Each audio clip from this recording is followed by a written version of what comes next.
Hello guys, welcome back to Tech Tutorial. In today's video, we will be talking about Zapier tutorial for beginners. How to use Zapier for automation 2024. So as you can see right now on our screen, we're currently in Zapier. And we're going to be showing you how to be able to utilize its basic feature as a beginner so that you won't get lost if you want to indulge in the different features, specifically the automation feature of Zapier. Now, Zapier is very good with creating an automation process, meaning you could set up a process wherein something happens in this platform or another platform, it just does it for you.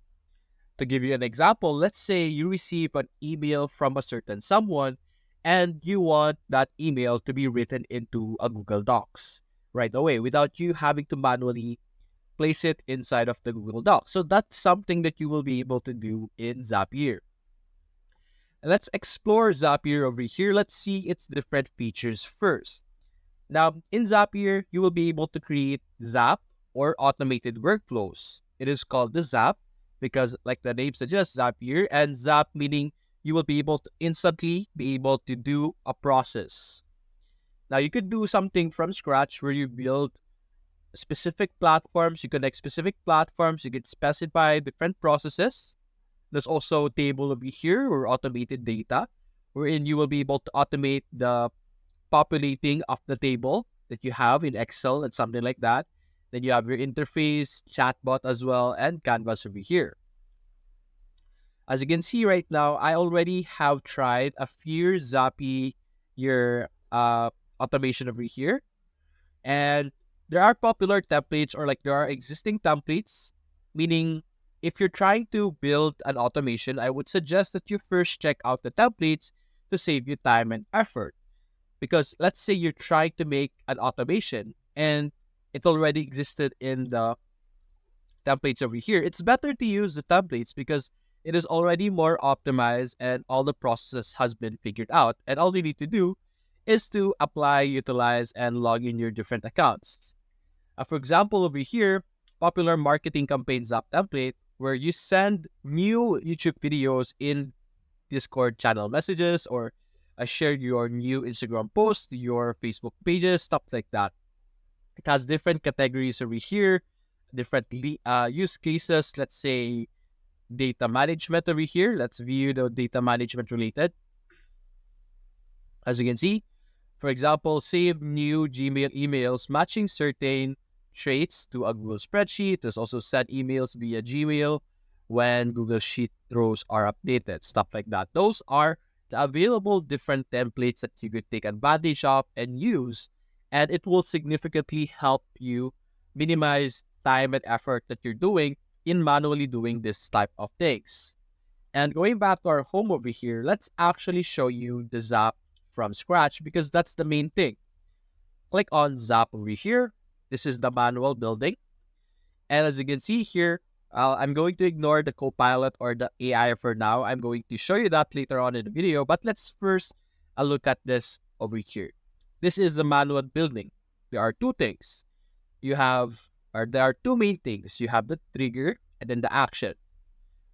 What action would you want to be done when something happens? And what is that thing that you want to happen before the action gets taken or gets to be performed? So, like a gun, you have the trigger and then the action over here.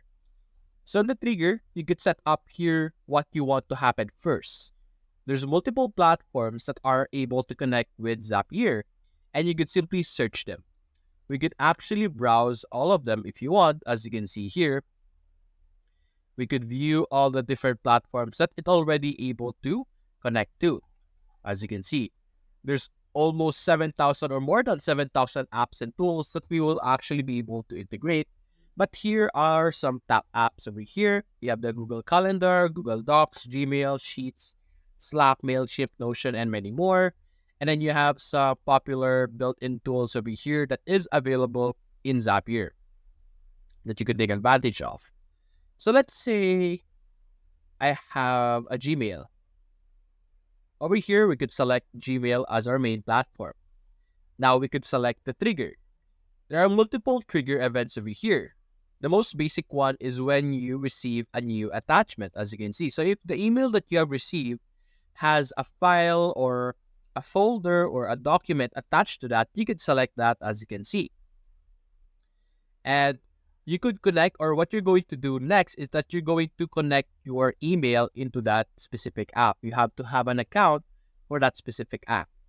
So as of now, we have an email over here, Gmail, where it will do something when we receive an attachment. Now, for our action, let's go to, let's say, Google Drive. Let's do the action event. And over here, as you can see, there are multiple options that you could do with this Google Docs or Google Drive. In relation to our attachment over here, we could make sure that the attachment gets created or a copy of it gets created, as you can see.